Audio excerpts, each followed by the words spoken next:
Manao daholo tanjonarana antsony anarako a dia izaho mpampianatra mpiaraka ao amin'ny université amin'ny Fianaratsoa dia amin'ny département ny mathématique ary koa ao amin'ny département ny écologie na hoe science de la vie. Ny tena ataoko izany a dia mampifandray an'ireo taranja anankiroa ireo dia ny mathématique sy ny écologie. Tamin'izaho classe voalohany ngamba na classe faharoa dia efa nahaliana le mathématique. Dia tamin'izany a dia efa hoe rehefa tonga any amin'ny lycée ako a dia te hanao série C, tsy mbola fantatro hoe hanao mathématique na tsy fa efa fantatro hoe hanao série C. Dia tonga tokotra tany amin'ny lycée dia nanao première S dia avy eo lasa terminale C dia nanala bac C. Dia nandeha ho azy teny nanaraka an'izay koa hoe rehefa tonga teny Ankatso dia mba tsara vitana dia voaray tao amin'ny département mathématique. Dia nanao mathématique aho tao nandritra ny taona mandrapahana azy koa ny diplôme d'études approfondies. Amin'izao fotoana izao raha tsy diso master 2 ny antsonan'izy io. Diplômako tamin'izany dia resaka combinatoire. Tamin'ny 4e année 3e année teo dia tsapako hoe ilay fampiarana ny mathématique no tena mahaliana kokoa no ilay manao mathématique pure. Dia niezaka nikaroka hoe inona ireny fampiarana izay tena miintéressé anahy. Matetika ny mathématicien tamin'izany rehefa mampiatra an'ilay izy nataontsika hoe miala amin'ilay mathématique pure dia na matetika manao informatique na manao économie. Fa tsy dia mahaliana anahy loatra ireo anankiroa ireo natsapa hoe hay fampiarana an'ilay izy any amin'ny tontolo iainana za koa tia mandeha mankany anaty ala rahateo no miintéressé anahy kokoa. Dia mifanerasera teny nanontany teny dia tsara vitana fandroany ray fa misy mpampianatra tany ivelany manao an'io taranja io izany hoe mampiatra mathématique amin'ny fiarovana ny tontolo iainana. Dia niresaka tamin'io mpampianatra io dia nifanaiky izay hoe hanao doctorat zany dia nandeha tany amin'ny université any Helsinki tao aorianan'ny fianarako mathématique teny Ankatso dia nanao doctorat nandritra ny 5 taona momba ny fampiarana mathématique any amin'ny écologie. Izay taranja izay moa dia antsoina hoe theoretical ecology na écologie théorique. Dia rehefa vita izay doctorat izay dia nandeha nanao fikarohana 5 taona indray aho tany Amerika, États-Unis, tany amin'ny université amin'ny Minnesota ary koa tany amin'ny université any Wisconsin Madison. Mariako fa zany tsy tena hoe mathématicien intsony, tsy haiko tsy samy antsy ny tenako andrizay ako satria izy namako izay hoe raha tsy manana doctorat na mathématique ianao tsy mathématicien dia za tsy manana doctorat na mathématique. Fa araka ny teneniko hoe za eo anelanelany zany hoe sady manao mathématique kely manao écologie. Fa amin'ny ankabeazan'ny asako zany dia miara-miasa amin'ny olona hafa ako izay manana talenta hafa. Matetika zany rehefa any amin'ny département mathématique dia lazain'ny mathématicien hoe za écologue satria za mahafantatra bebe kokoa momba ny zava-manan'aina ary tsy tena manao an'ilay mathématique fototra be ohatran'ilay ataon'ireo amin'ny département. Dia rehefa mankany amin'ny département ny écologie indray satria misy fahalalana momba mathématique dia andray dia antsoina hoe mathématicien. Fa ny tena marina zany eo ampovoany. Dia ny asako dia miara-miasa amin'ireo olona manana fahalalana be da be ireo. Ny olona matetika menatra rehefa tenenina na rehefa fantatra hoe tsy mahay mamaky teny na tsy mahay manoratra. Fa ny sasan'ny olona sasany dia sady tsy menatra izy indraindray raha mirehare mihitsy hoe za tsy mahay mathématique. Tsy fantatro loatra hoe maninona tsy misy an'izay fahamenaran'izay, tsy haiko hoe avaizany avian'ilay izy. Nefa raha ataontsika hoe jerentsika raha tantara fotsiny tamin'ny andro fanjanahantany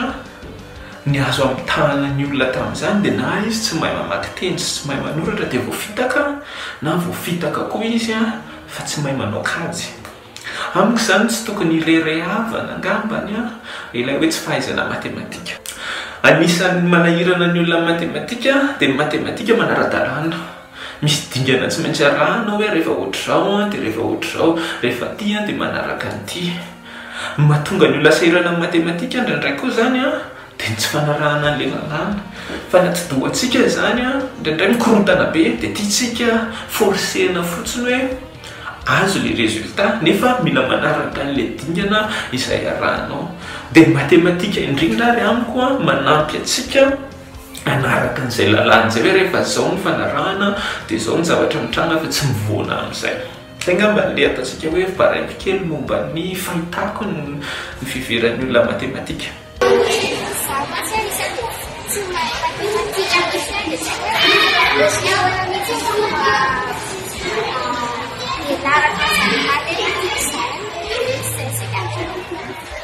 dia misaotra n'ilay tovovavy kely ny anisan'ny sakana lehibe indrindra hitako tamin'iza nampianatra matematika tamin'izany a dia le olona mihitsy a efa mieritreritra hoe tsy haiko le matematika fa ny dingana voalohany zany a dia mila mandresy lahatra tena hoe misy mety ho haiko ny matematika fa tsisy olona voajanahary tsy hahay matematika zany na zany na tsy zany kosa nefa misy leta misy karazany a ny fahaizan'ny olona matematika zany hoe ny azonao atao zany a raha misy osikevitra dia ianaro tsikelikely mianara zavatra kely aloha amin'izay azonao tsara mihitsy iny a dia rehefa voafehanao iny a dia ampina indray fa tsy ianarana tonga dia atao ambango be le izy hoe tonga dia tsy maintsy haiko toa ny zavatra rehetrarehetra fa aleo mahafehy zavatra kelikely a nefa mazava tsara toy izay a mibogady be eo a nefa tsy mipetraka tsara le izy anisan'ny sakana anankiray koa ny ankizy rehefa mianatra matematika dia maika ahita valiny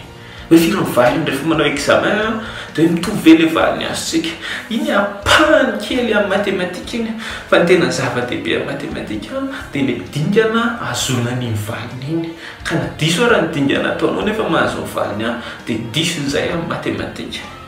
asa raha manampy anao izay fanontaniana izay a fa azakivy fa ny matematika sady mahasoa anao io a ary koa manampy anao amin'ny fieritreretana araka ny teneniko teo tsy voatery azo 20/20 foana ny olona matematika fa rehefa miakatra mihatsara ianao rehefa misy azonao tsikelikely eo a dia ianao ary mety mahatsapa hoe ay mety mahafinaritra kay zany dia miampy mivoatra tsikelikely iny any a dia mety ho tianao anirinany zay mifandriko inona ny tena zavatra sarotra mifikarohana hoe ao dia ny fahaizana mametraka fanontaniana hoe inona ary a fanontaniana tsara apetraka ao a tsara hitadiavana valiny a ka mahaliana ny mpikaroka rehetrarehetra sy ny saramabe-bahoaka dia rehefa azoko izay fanontaniana izay a dia eo amin'izay ako miezaky ny mamaly izay fanontaniana izay mamaly an'izay fanontaniana izay raha ohatra ka misy ny fitaovana tena mahafinaritra ana indrindra dia tableau noir sy lacré ny antony mahatonga an'izay a io tableau noir io a dia ahafahako manoratra n'ilay fanontaniana ohatra zany ilay fanontaniana hoe firy ohatra ny velaran'ny ala amin'ny 2050 zay ohatra zany ny fanontaniana dia afaka makeo amin'ny tableau noir ako dia afaka soratako eo ilay fanontaniana dia mahasamihafa na amin'ny écologiste mahazatra fotsiny ama dia eo ndray a mila mamorona équation afahako manao an'izay kady zay ka ny mahatsara an'ilay tableau noir afaka soratanao eo daholo a l'équation rehetrarehetra afaka fahafahanao raha misy diso a dia soratanao l'équation hoe ohatra zao a mety fiovaovan'ny ala manomboka amin'izao fotoana iresantsika zao a mandram-patonga ny 2050 izany hoe afaka telopolo taona dia nefa apahan'ilay fikarohana ihany zay fa aveo a mbola misy zavatra fa hitovizana amin'ny mpikaroka rehetrarehetra hoe mila manoratra article zay a mila mamaky ny zavatra efa nataon'ny olona taloha dia mila manao introduction mila manao méthode manao résultat sy ny sisa sy ny sisa dia ino mitovy amin'ny mpikaroka rehetrarehetra ihany araka ny fitenitsika malagasy hoe hevitry ny maro no mahatakatra lavitra ny asako matetika dia collaboration fa miara-miasa amin'ny karazan'olona be da be ahako raha ohatra ka miverina amin'ilay problème teo a zao hoe le olana teo hoe ahoana ny ahafantarako ny fivavahan'ny ala eto a dia mety miresaka amin'ny agent forestier ako a na mety miresaka amin'ny olona manana sary avy eny amin'ny zanabolana ako a anampiana ny zavatra ohatra fa tsy voatery hoe vitako rery dia za rery no manao an'izy hoe ka zay fiara-miasa zay mihitsy a ny tena mahafinaritra ana misy ohatra ray zao projet anankiray zay tsy za moa nanao an'le izy fa nisany ohatra tena mahafinaritra an'andro indry hoe nisy olona liana amin'ny fivezivezen'ny lolo hoe raha misy lolo zany dia raha mandrivotra ny andro raha ohatra ka misy bozaka eo dia ahoana avy ny lalany ny hafainganam-pandehany sy ny zavatra rehetrarehetraohatr'izay mba hatateraka ny projet dia misy fahalalana efatra nampiarahana be zao tsy maintsy misy olona mahafantatra an'le lolo kosa aloha zay ny anankiray le biologiste na entomologiste moa filaza azy dia mba ahafantaran'ireo mivezivezen'io lolo io dia nasiny radio farak'izay kely apetaka eo amin'le lolo ny lavana an'iny dia ampiarahana amin'ny radar eny dia le radar zany midetecte foana ho aiza le lolo rehefa manidina dia io radar io tsy maintsy misy teknôlôjia ahafahanao manao an'io zany hoe teknôlôjia miditra any amin'ny fizika sy ny any amin'ny onde sy ny tarina zany dia nefa le lolo kely batetika kely dia le antenne apetraka eo amin'any zany tokony atao miniature koa zany koa mbola asiana lakôly ametahana an'le antenne dia lakôly iny koa tsy tokony hamono an'le lolo dia amin'izay indray mila ingénieur indray ianao zany manao mikaroka hoe inona ny mety anaovana an'izay fa mbola tsy zay fa mbola misy mathématicienne koa ohatra zao miara-miasa amin'le izy satria rehefa azonao zany le données vezivezen'le lolo iny teteteteteta dia mila olona avanana mikajy indray manao calcul sy manao analyse n'izay données zay dia mahafinaritra anazy zay projet zay satria le fanontaniana tsotra ihany ahoana ny ahafantarana fivezivezen'ny lolo sy mifanidin'ny lolo nefa domaine be da be mihitsy miara-mifaribona mamaly izy dia mifanontaniana manaraka hoe inona ny accomplissement hoe inona ny zava-bitako nahafaly an'andrindra ohatrany tsy haiko ny zavatra raha ohatra ka mahafinaritra an'angama dia hoe hatramin'izay asa rehetrarehetra nataoko rehefa miantso olona mpiara-miasa hoe ndaontsika nao an'ity projet ity dia manaiky foana ny olo dia zay fiara-miasa zay ngamba zay fa hahafahana miara-miasa karazan'olona be da be zay zay ngamba ny ataoko hoe anisan'ny mahafaly anahy sy mahafiera anahy amin'ny zavatra nataoko raha teneniko izy ireo olona miara-miasa ireo mety hoe ny sasany ohatra miasa momba ny voangory ny sasany amin'ny resaka hazo ny sasany mety resaka bozaka ny sasany mety resaka gidro ndraindray raha miara-miasa amin'ny tena mathématicienne le tena le pur dur le mihitsy satria tsy vitako le kajy atao dia miara-miasa amin'ny olona dia zay ngamba ny ataontsika tena mahafinaritra anahy ny fanamby anisan'ny tena niasako ny adiko nandritra ny 10 taona maro zay dia mifandraiky amin'le fanontanian'le ankizy vavikely hoe ahoana ny aizana mathématika ny tena tiako zany ny faniriko dia miala zay fatahoran'ny olona mathématika zay efa mikarakaratrikasa ianao matetika isa-taona na mivezivezy any amin'ny sekoly miezaka ny manazava manome lanja ny mathématika eo amin'ny fiainana andavanandro fa raha ohatra ka mampikaroka anahy dia anisan'ny fanontaniana tena mahaliana anahy indrindra dia mahafantatra ny velaran'ny ala sy ny toetoetran'ny ala teto Madagasikara zany hoe mampiasa mathématika indray ao amin'izay ahafahako manao kajikajy ny fampitehan'ny ala eto Madagasikara averiko koa manao mathématika ihany koa minavinana ny velaran'ny ala teto Madagasikara tamin'ny taona lasa zany tamin'ny filaza sy tamin'ny andron'ny tolo izy fa mety hoe tamin'ny mbola tsy isy ny tolo koa ary teto dia efa mahaliana anazy zany zay dia mifanaraka an'izay koa tiako fantatra hoe na mivokatra izay fiovaovan'ny velaran'ny any zay amin'ny zava-manana ao anatiny indrindraindrindra moa zany ezahana tsy halantamingana na hoe mba vitsy ny biby lantamingana noho ny fampitehan'ny ala eto Madagasikara inona ny toro hevitra tsy zavatra teneniko anytanjona kely tamin'izany raha ny eritreretiko ngambany eo dia miteny tanjona kely hoe ianary daholo matière rehetrarehetra satria tamin'izaho le hoe moramora kokoa le mathématika dia ohatran'ny hoe nifantoka tamin'izay dia ohatran'ny nahenako lanjy zany ohatra ny histoire ny géographie ny science ary indrindraindrindra ny grammaire français anglais sy ny malagasy taty aoriana mantsy zany zao rehefa manao fikarohana dia miverina daholo reny zany hoe amin'izay le chercheur io zao fa mila manoratra dia rehefa ena vao mahita hoe haika tsy mahay grammaire kay tanjona indraindray hoay tsy manana tsy conjugué tsara ty zavatra ty hoay eo tsy mety ny fomba fanoratany an'ity fehezanteny ty dia re somary nanenenako ihany taty ariva zao aho zao miverina mamaky an'le boky nasaina mivakina tamin'ny mbola kely reny sodiny solofo sy ny hoaviny maraina dia zao vao mahatsapa hoe mahafinaritra be le boky fa tamin'izany a tsy maintsy natao fotsiny nofinofiko afaka 10 taona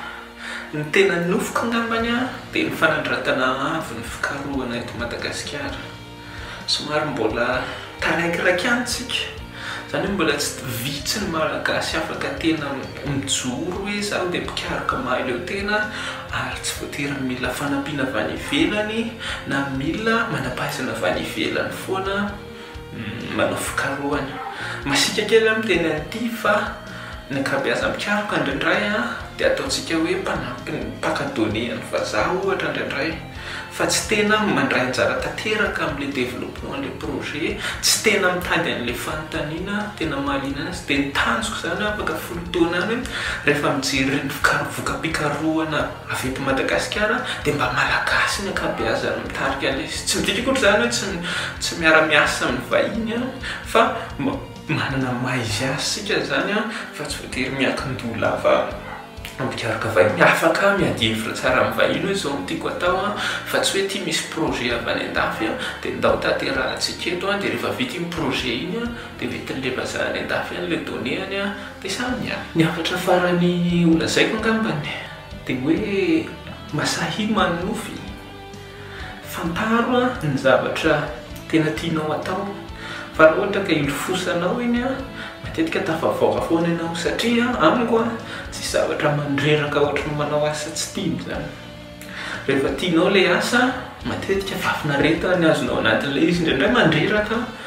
fa le fitiavana manao an'le asa ny zava-dehibe raha ohatra ka te hisandratra amin'izay asa zay ary ny zavatra rehetra tanteraka daholo fa za tsy nanapohatra hoe andrato fianarana ny ivelany zany a fa zay ny hitako nety a nafinaritra sy nahatsara vitanana dia nataoko ilay izy teny ilofosana teny tantaraiko anareo fa tamin'ny zava nanomboka nanao matematika teny akatso be da be mihitsy nanontany tena hoe fa maninona ianao manao an'izany fa ngaha ianao te lasa mpampianatra sa inona ny débouché an'izany matematika izany fa le izy nafinaritra na fotsiny dia nisy ihany le débouché navita ataontsika hoe nitondra naherany vazatany efatra ny fitiavako an'io matematika io